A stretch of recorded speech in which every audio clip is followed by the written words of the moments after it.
Hello and welcome to the weekly Pre-Shabbat AGJC Zoom call. Each week we gather together, the Jewish communities of all 6 GCC countries and our families and friends from around the world to hear an inspirational message before Shabbat, light candles, hear Dvar Torah, pray and read a section from the weekly Torah portion. For those of you who had the opportunity to visit the Israel Pavilion in Dubai, Expo 2020, you may remember a very impressive sculpture at the back of the pavilion, which had a very unique font in Hebrew and Hebrew and Arabic. And I'll translate it in English. It said towards tomorrow. We are honored to have Liron Lavi-Turkinich, founder and creative director of Arabit, the artist behind this font, with us today. The Association of Gulf Jewish Communities is the umbrella organization for the Jewish communities of the GCC countries that are building and enhancing Jewish life in the region. While each community is independent, we share a common goal and vision for Jewish life to flourish in the Gulf for the benefit of both residents and visitors. To stay updated on AGJC events, please follow us on Twitter @GulfJewish and visit our website, www.gulfjewish.org. Shabbat Shalom, and continue to pray for peace and for peace to prevail around the world. Thank you so much. And now we'll head to Shir, who's going to light the candle. Hello, everyone. Shabbat Shalom from Israel this time.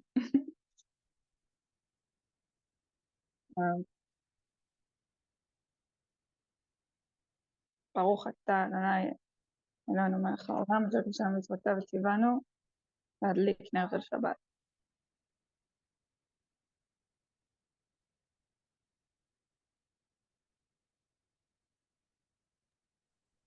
Thank you. And now over to Alex, who's going to lead us in the Chadodi.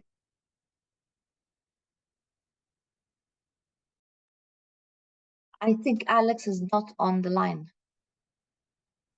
Oh, I just let him back in. Okay, so then in that case, we will go to Shir again, who will introduce today's speaker, and then we'll do Alex's part after. Okay, so hi, everyone. This week, we are going to hear from Liron Lavi-Turkinich, which is the founder of the Fund of Arabit. Specifically, I have this necklace. I don't know if you can see it, which says Ochti and Achoti, and this Arabit font, which I bought it for me and for my sister as well. And Liron started this font with a very unique way, which she's gonna probably talk about.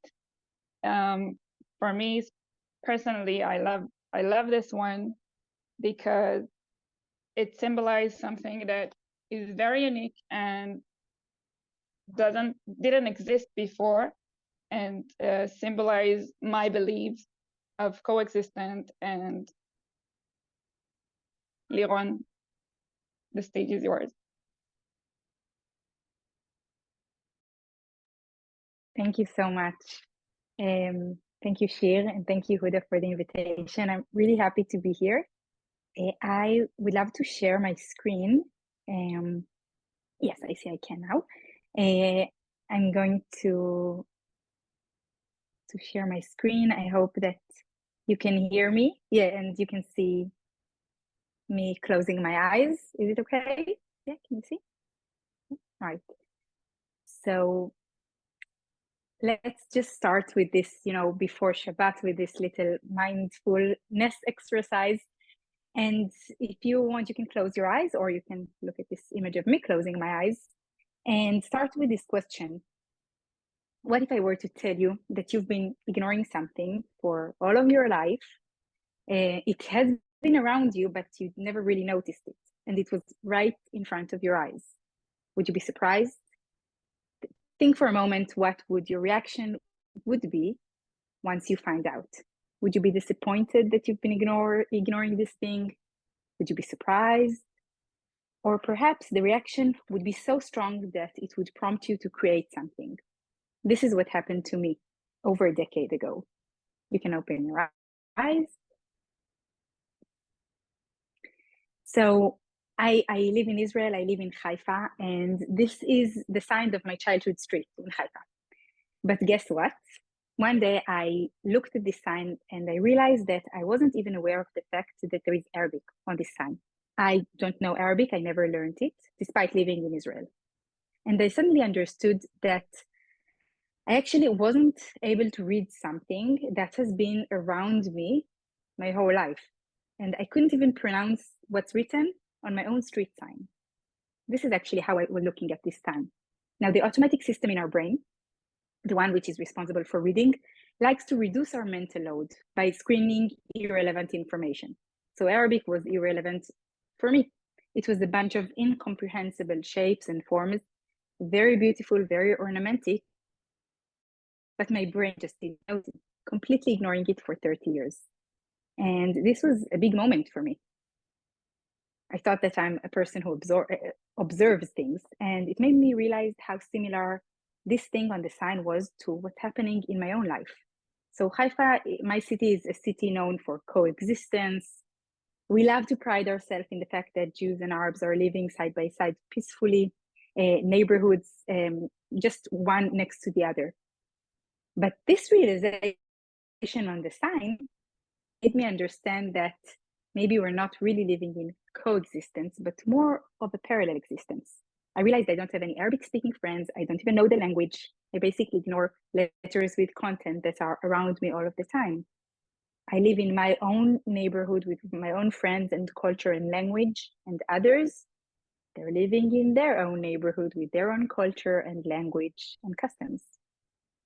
And I really felt the urge to do something. I didn't want my brain to ignore it, and I wanted to make the parallel lines start to meet. I'm a typeface designer, so I design fonts for a living, the letters that we type in the computer. And letters are my tools.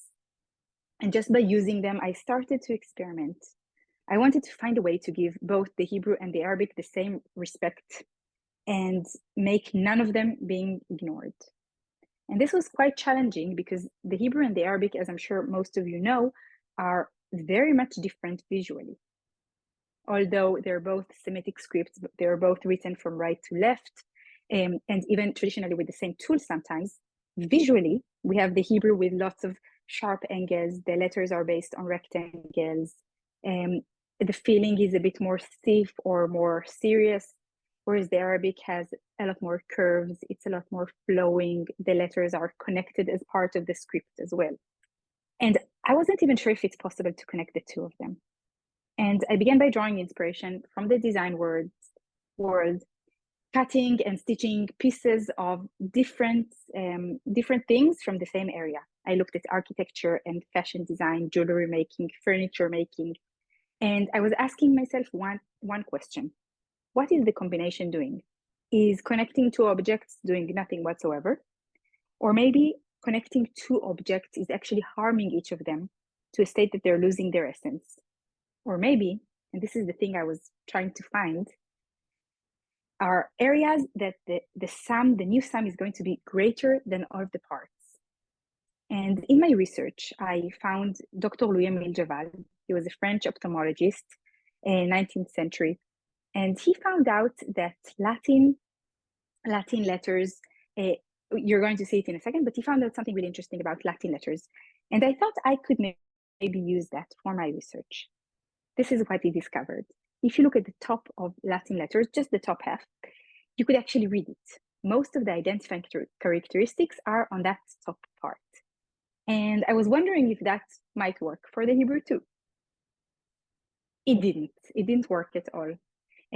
Just by looking at the top part of Hebrew letters, I could see the rooftops looking very much alike. It was impossible to distinguish between Bet and Chaf, Vav and Yud, Reish and Chaf, Chet and Taf, and I knew that this is not the answer.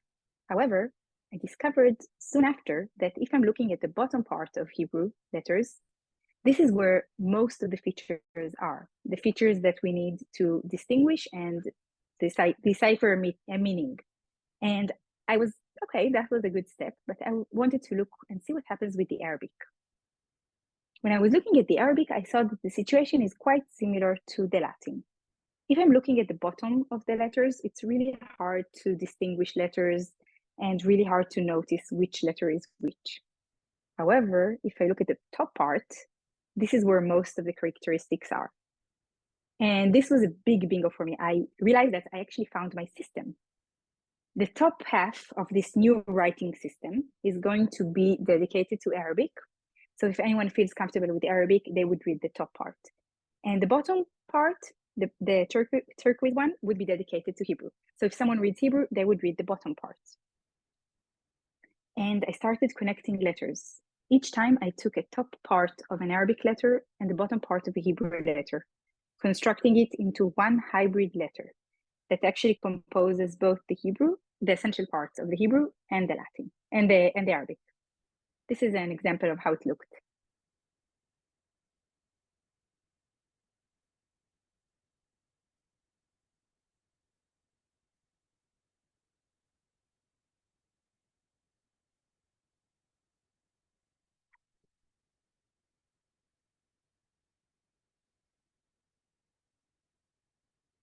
So it's really important to say that this is not a cut and paste solution. Every letter was designed individually while making sure it receives equal representation of both languages, the Hebrew and the Arabic.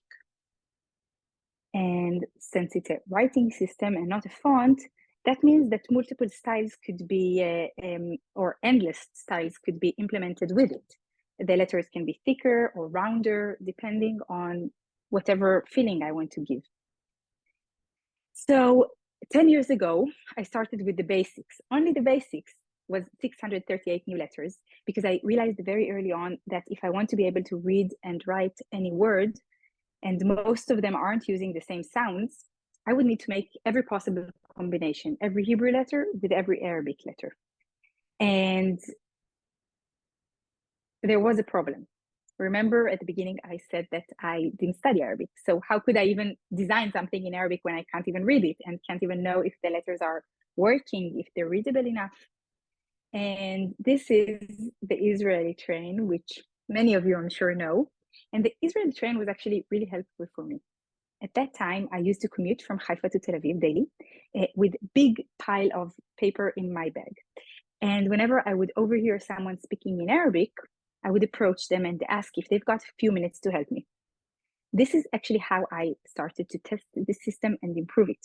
People started pulling out pencils and marking on my drawings how I could improve it, how it could be more readable, making sure that I'm not thinking that this specific letter is readable, but others are thinking that is something completely else. Since it's not exact science, there were really interesting discussions. Oh, she doesn't need this part. Of course she does. It's a different letter then. And since something interesting is happening on the train, Hebrew speakers jumped in as well. They gave their feedback, which apparently I needed. So I got the Hebrew feedback, the Arabic feedback, a lot of discussions, a lot of connections between the people. And this was the first time in my life that these parallel lines of this parallel existence started to touch. This was really crucial for working on Arabit, for improving it. And as awkward as these moments were, they were actually kind of fun and very helpful for the project. So mathematically, it makes no sense, right? You cut something in half, and then you expect to create something bigger and more meaningful. It does seem like an impossible task, but it does work. In Arabit, you can read any language, the language that you feel more comfortable with, and still you're not ignoring the other one, which is still there, intertwined, connected. And this new system that I invented was initially designed for myself. I wanted to not ignore anymore. I wanted to come full circle with this. But quickly, Arabit began to resonate with people.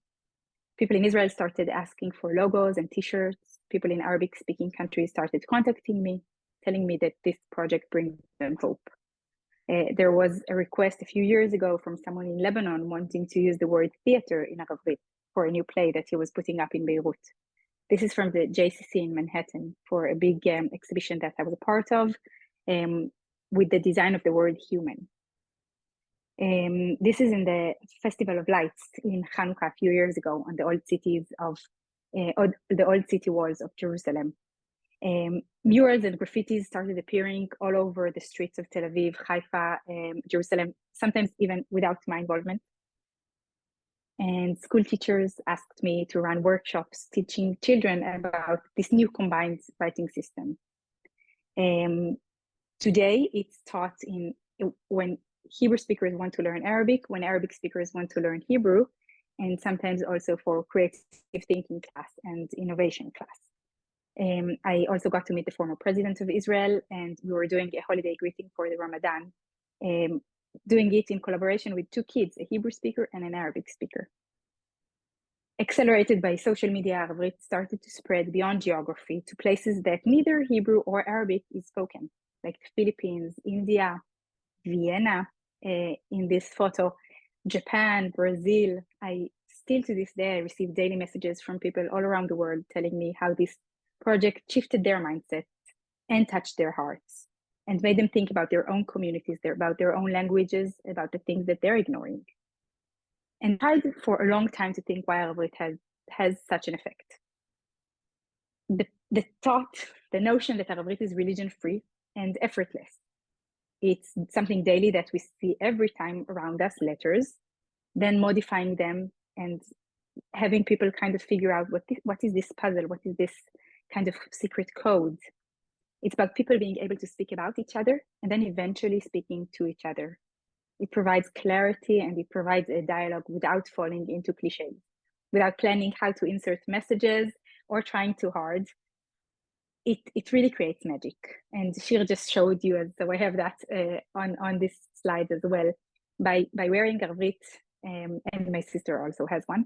By wearing Arabrit, people show their values and beliefs without needing to say them out loud, especially in times like this.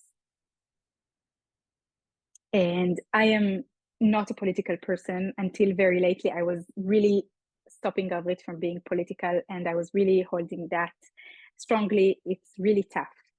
And what I really love about Arabrit is that someone can read who they are, but they're reading who you are at the same time. So in the past 2 months, I just have to say like a word about what's happening because I felt very frozen. Isn't Arabrit's message far too fetched right now? Is it something that we cannot grasp right now? Thinking about hope, thinking about coexistence with everything that's going on. And actually, it's the Arabrit community that is helping me climb out through this. This is the only visual I was able to do. And since people are ordering and writing to me so much about Arabrit being this glimpse of hope inside everything that's happening right now, both locally and also internationally, I've been getting so many messages that are helping me understand that Arabrit has a really important role here in what's happening. The fact that two people, like in this photo, they have different agendas, but both of them can read it is a lot. It's just a world of difference. Their backgrounds are really relevant to the fact that in one point in time, they're both reading the same word with the same meaning. And since we're talking about the Gulf, this was a few years ago. I got asked to design, and Huda, you mentioned it. I got asked to design two words in Arabrit, and Abraham Accords were not in existence yet, or out, specifically not out publicly yet. And I was asked to design the words towards tomorrow. And they told me that it's going to appear in Dubai. And I knew that there is no chance that I could actually visit there and see it. I knew that the most I'm going to see from this design is a 2-dimensional in my 15-inch screen, and that's it. Soon after, this was in the expo, the World Expo in Dubai, and I got to see it, a 13 meters huge sculpture that represented the Israeli pavilion, showing the world that we are open, that we want to connect. And to wrap up, if we open the scope, the same takeaway that is true for Arabrit is true for our existence. We are joined together and our lives are intertwined, whether we like it or not. And accepting this fact really creates a change in mindset, and hopefully later also in reality. And there is a larger notion where we all come in this day and age of the hybrid. The hybrid is working. If we're taking two things that seem like they will not work together, like they will clash, if we take them, we might combine them and see that we can get something that we didn't think about, or a different angle to things that we are tired of thinking about or unhopeful of thinking about. The hybrid for me is not only this outcome of Arabrit, but also the process. I decided to working on something social and cultural and historical and political, and working through it, working on it through typography, through letters. And yeah, just this notion of knowing that two things, and I'm sure that all of you, if you are here, then you know that how these cultures and scripts and languages and places are so connected and so intertwined. And if we take a moment to look at the trivial parts like letters and basic forms of communication, this is where the magic can happen. Thank you. Thank you so much, Liron. I think you're with a group of fellow optimists about coexistence and the impact it can have in the region. So thank you for joining us. And now we're going to go to Michael Weaker, who's going to share some words of Divrei Torah with us.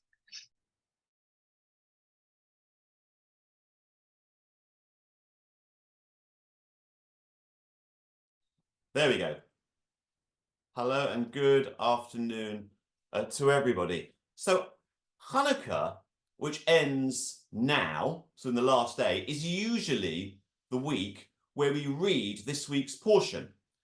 But in fact, it's quite an anomaly because the portion we're going to be reading tomorrow, of course, is post Hanukkah. But the theme of the Sidra, the Parsha, and Hanukkah is actually really connected. And that is, how does one live a life that is both deeply embedded in the Jewish tradition, but also fully integrated into the societies in which we live? Now, especially in communities like some of yours, and I know they're not all new, some of them are historic communities, but some of them are newer communities. That's a really interesting question. How much do I integrate into the society where I'm living? How much do I promote my Jewishness? And one of the things that the rabbis talk about in relation to the sojourn of the Israelites in Egypt is exactly that question. And there's a beautiful midrash which talks about what was it that enabled the children of Israel in Egypt to preserve their identity. And the three things they come up with are language, names, and clothes. They preserved Hebrew as a language in some form. They gave their children Hebrew names, and they wore distinctive clothing.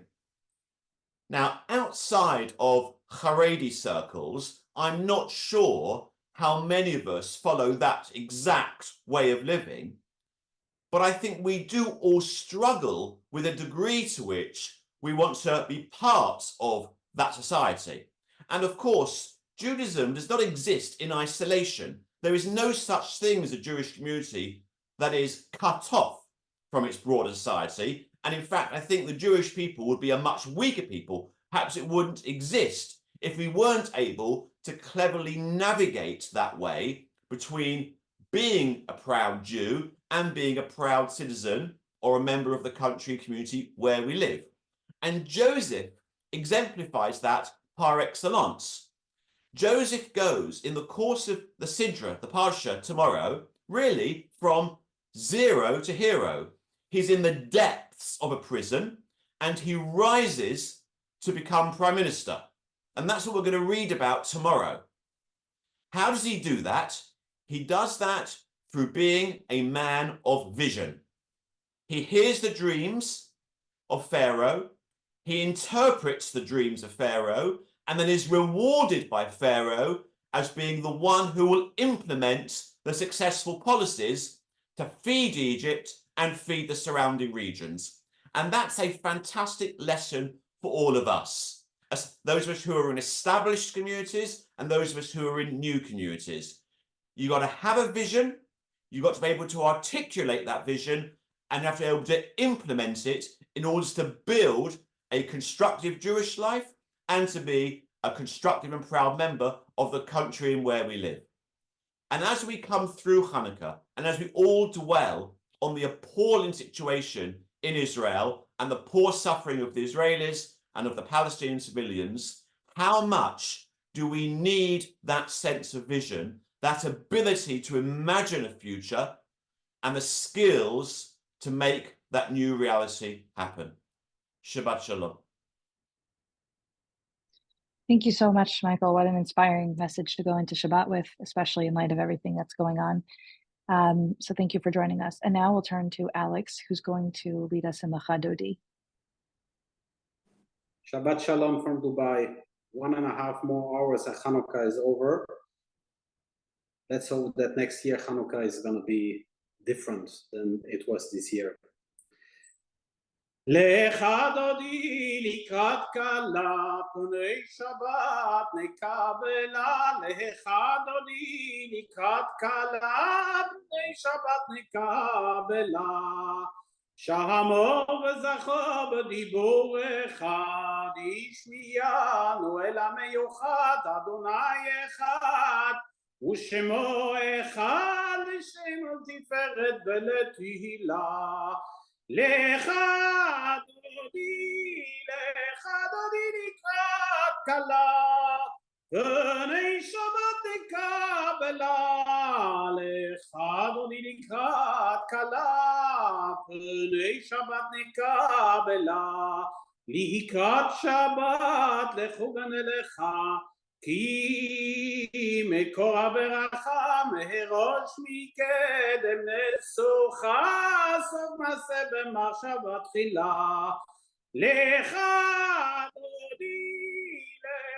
דודי לקראת כלה, פני שבת נקבלה.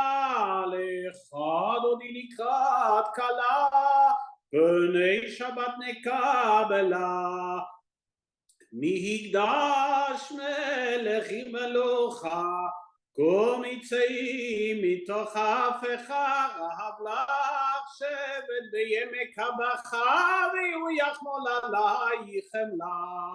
לך דודי לקראת כלה, פני שבת נקבלה. לך דודי לקראת כלה, פני שבת נקבלה.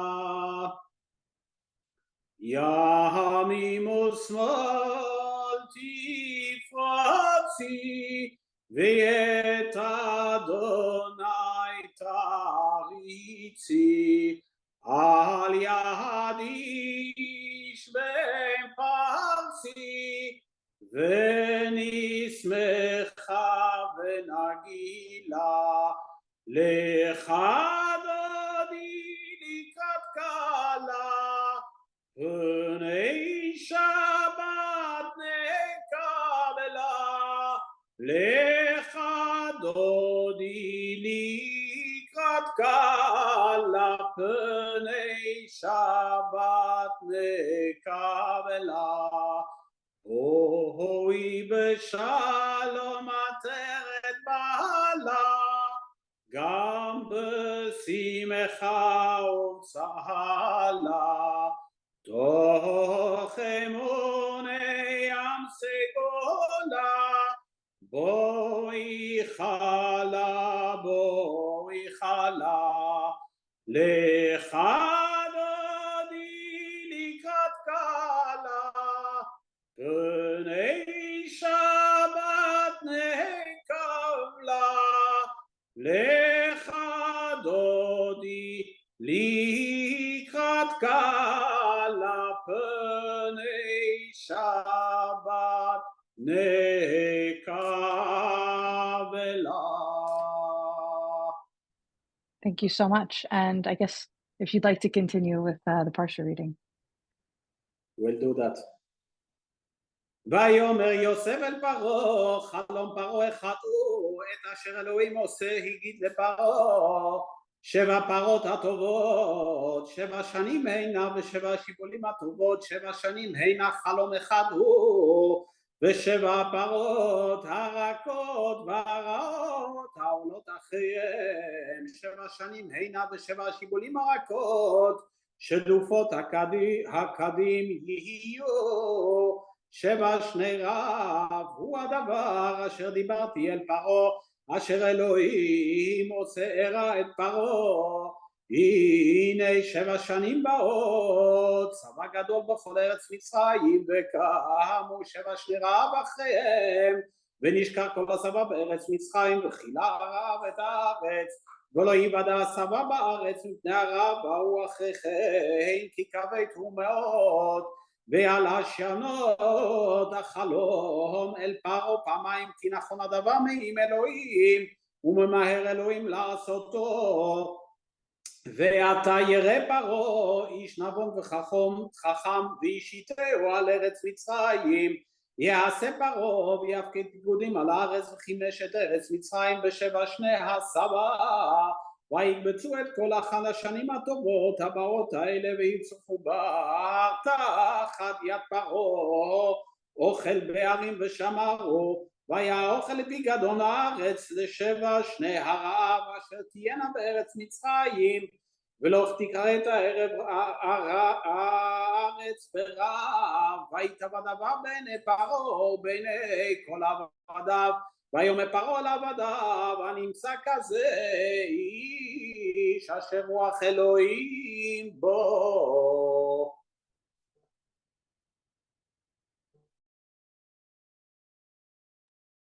Thank you. And now we'll turn to Michael Katz, who's going to read the English translation.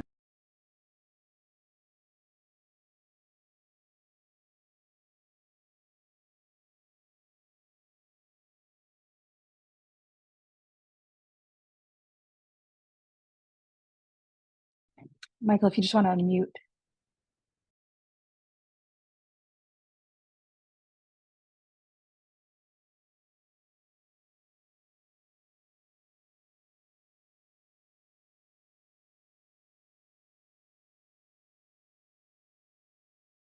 Michael, you need to unmute. Sorry. Okay. May he who gives salvation to kings and dominion to princes, whose kingdom is an everlasting kingdom, who delivers his servant David from the evil sword, who makes a way in the sea and a path through the mighty waters, bless and protect, guard and help, exalt, magnify, and uplift. His Majesty, the King of Saudi Arabia, His Majesty, the King of Bahrain, His Majesty, the Sultan of Oman, His Highness, the President of the UAE, His Highness, the Emir of Kuwait, His Highness, the Emir of Qatar, and all their crown princes.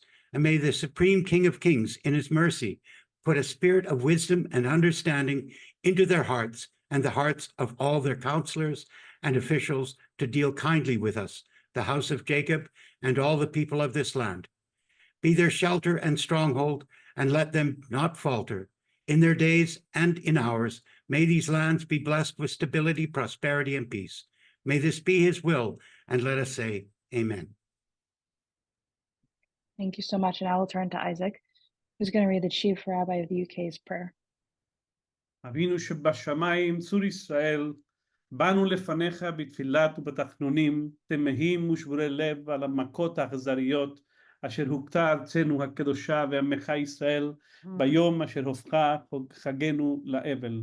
אנו מתאבלים על אובדן מאות אנשים, נשים וטף, אשר ניצחו בזדון, ומתפללים על נפשותם. אבינו מלכנו, שלח רפואה שלמה לאלפי פצוע עמך. אבינו מלכנו, רחם על אחינו השבויים, והוציאם מאפלה וצלמה לגאולה.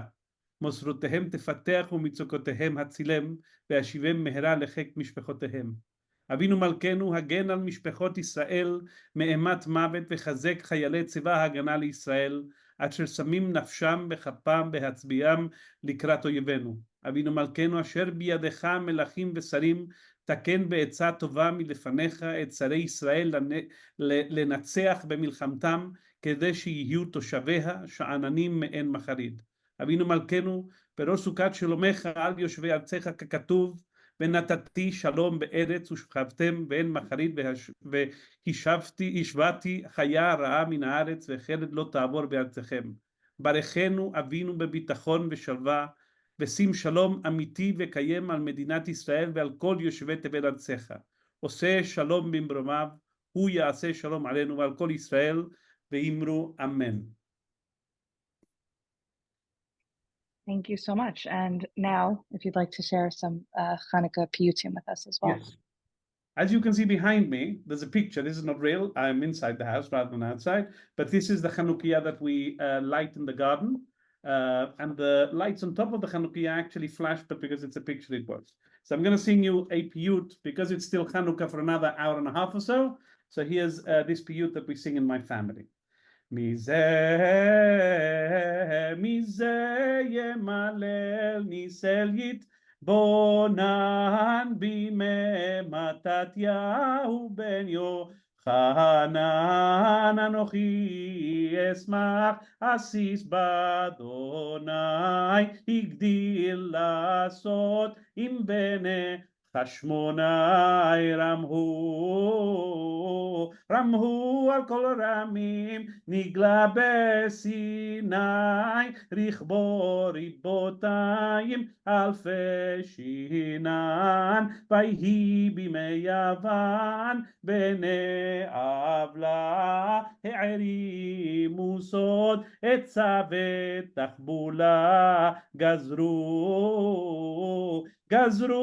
al Shabbat Rosh Chodesh u'Milah yachad shelostam ya'avru minan yemei Chanukah bahem hodadela lemisped ulhit'ana levad behalel gamur b'hod Da lifnei haElohim asher chanan chova alenu kol shana ושנה לכבד באורים שוכן מעוניו אנחנו מדליקין עד ימים שמונה אכן לאורן לא משמשינן מזה ימלל ניסל יתבונן בימי מתתיהו בן יוחנן.